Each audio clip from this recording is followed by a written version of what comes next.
क्या आपने कभी सोचा कि हमारे चांद का निर्माण कैसे हुआ है और किस ग्रह के टकराने से चंद्रमा का निर्माण हुआ था? तो दोस्तों, इसी के बारे में आज के इस वीडियो में हम जानने वाले हैं। दोस्तों, हम वक्त में पीछे चलते हैं, आज से तकरीबन 4.6 अरब साल पहले। ये वो समय है जब हमारे सौर मंडल में अभी अभी एक तारे का जन्म हुआ था। दरअसल ये तारा कोई और नहीं बल्कि हमारा ये सूरज था। और इस वक्त हमारे सौर मंडल में कोई भी ग्रह अभी मौजूद नहीं था। उस समय हमारे सूरज के चारों ओर धूल और कण के बादल मौजूद थे, जो कि हमारे सूरज के गुरुत्वाकर्षण बल के प्रभाव में आकर इसका लगातार चक्कर लगा रहे थे। और यह प्रक्रिया कई करोड़ों सालों तक ऐसे ही चलती रही। इस प्रक्रिया के दौरान कई सारे धूल और कण के छोटे छोटे टुकड़े आपस में मिलने लगे, जिससे कि हमारे सौर मंडल में कई सौ छोटे छोटे ग्रहों का निर्माण हुआ। लेकिन समय के अनुसार परिवर्तन के चलते ये छोटे छोटे ग्रह भी आपस में टकराने लगे और एक दूसरे से मिलने लगे, और इन्हीं ग्रहों के बीच हमारी पृथ्वी का भी निर्माण हो रहा था। कई लाखों सालों बाद हमारी धरती गोल चट्टान के रूप में बदल चुकी थी। आज से तकरीबन 4 अरब साल पहले हमारी पृथ्वी इस समय एक ग्रह का रूप ले चुकी थी। इस समय हमारी धरती खोलते हुए लावे के रूप में मौजूद थी, और उस समय इसका टेम्परेचर 1200 डिग्री सेल्सियस था। यानी कि उस समय हमारी धरती किसी नरक से कम नहीं थी। और इस समय हमारी धरती पर कई सारे एस्टेरॉयड की लाखों की संख्या में बारिश हो रही थी, जो कि हमारी धरती पर लावे की नदियों को जन्म दे रही थी। थिया ग्रह, जो कि अभी अभी हमारे सौरमंडल में बना था, ये ग्रह तकरीबन मंगल ग्रह के साइज का था। हमारी धरती के गुरुत्वाकर्षण बल के प्रभाव के कारण ये ग्रह हमारी धरती की ओर बढ़ने लगा।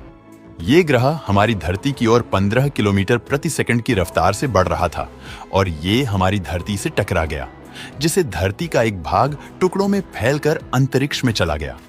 और ये हमारी धरती का चक्कर लगाने लगा, जिसकी वजह से हमारी धरती के भी शनि ग्रह जैसे रिंग बन गए थे, और इन्हीं में से ही कुछ टुकड़े हमारी धरती पर भी बरस रहे थे, लेकिन धरती का चक्कर लगा रहे। ये सभी टुकड़े ग्रेविटी की वजह से एक दूसरे से मिलने लगे, जिसने एक खगोलीय पिंड का निर्माण किया, जो कि हमारी धरती का चक्कर लगाने लगा। दरअसल धरती का चक्कर लगा रहा है ये खगोलीय पिंड हमारा चांद है। उस समय हमारा चांद धरती के बेहद करीब था, जिसकी वजह से यह उस समय काफी ज्यादा बड़ा नजर आ रहा था। उस समय हमारा चांद आग के गोले के रूप में दिखाई दे रहा था, क्योंकि इसकी सतह काफी ज्यादा गर्म थी, और ये धरती के बेहद करीब होने की वजह से ये हमारी धरती पर काफी अधिक गुरुत्वाकर्षण प्रभाव डाल रहा था। अब हमारे सौर मंडल में कुछ ऐसा होने वाला था जिसके बारे में शायद आप नहीं जानते होंगे। हमारे सौर मंडल में मौजूद गैस जाइंट प्लेनेट, ये सभी ग्रह उस समय अपनी ऑर्बिट में बदलाव कर रहे थे, और इसी बदलाव के चलते हमारे सौर मंडल में मौजूद एस्टेरॉयड और कॉमेट्स के बीच ग्रेविटेशनल मेस तैयार हो रहा था, जो कि इन एस्टेरॉयड और कॉमेट्स को हमारे सोलर सिस्टम के आंतरिक भाग में, यानी कि बुध, शुक्र, मंगल और हमारी धरती की ओर धकेल रहे थे। और इन्हीं एस्टेरॉयड की वजह से हमारे चांद पर दिखने वाले काले काले दाग बनने वाले थे। आज से तकरीबन 3 अरब साल पहले हमारे चांद पर कई सारे एस्टेरॉयड की बरसात होने लगी। दोस्तों, ये एस्टेरॉयड हमारे चांद पर कई लाखों सालों तक ऐसे ही गिरते रहे, और चांद के कमजोर परत वाले हिस्से में एस्टेरॉयड के गिरने से चांद के अंदर का लावा बाहर आने लगा।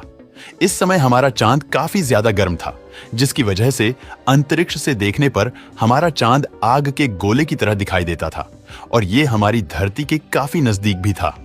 ये हमारी धरती के इतने करीब था कि इसका गुरुत्वाकर्षण बल हमारी धरती पर आज के मुकाबले 30 गुना ज्यादा प्रभावित कर रहा था, और हमारी धरती पर एक दिन उस समय 24 घंटे का नहीं बल्कि 6 घंटे का होता था। और इसकी वजह से धरती के लावा की लहरें आज की समुद्री लहरों के मुकाबले ज्यादा ऊंचाई तक जाती थीं। लेकिन समय के अनुसार धरती का लावा धीरे धीरे ठंडा होने लगा, और धरती पर पहली परत का निर्माण होने लगा। हमारी धरती पर एक बार फिर से एस्टेरॉयड की बारिश हुई, जिनमें बर्फ भी जमी हुई थी, और इन्हीं की वजह से हमारी धरती पर महासागरों का निर्माण हुआ, और इससे हमारा चांद भी धीरे धीरे ठंडा होने लगा। जो लावा एस्टेरॉयड की टक्कर से चांद पर रिसकर बाहर आ गया था, जो लावा ठंडा हो चुका था, और इसी इलाके के ठंडा होने की वजह से आज के समय में चांद पर दिखने वाला काले दाग उस पर बन चुके थे। दोस्तों, समय के अनुसार हमारा चांद पूरे तरीके से ठंडा हो गया।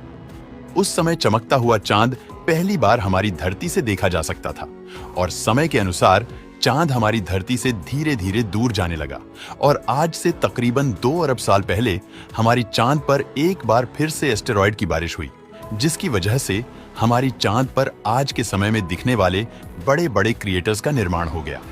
समय के अनुसार चांद हमारी धरती से काफी हद तक दूर जा चुका था और आज की स्थिति के अनुसार ये हमारी धरती का ऑर्बिट भी करने लगा था और हमारे चांद के बनने की वजह से हमारी धरती अपने एक्सिस पर 23.5 डिग्री पर झुक गई और इससे हमारी धरती की रोटेशन स्पीड भी काफी हद तक कम हो गई, जिससे हमारी धरती का एक दिन 24 घंटे का होने लगा और पृथ्वी के इसी झुकाव की वजह से हमारी धरती पर कई सारे मौसम बनना शुरू हुए और हमारी धरती पर जीवन की शुरुआत होने वाली थी। दोस्तों, वीडियो पसंद आया हो तो लाइक और शेयर करें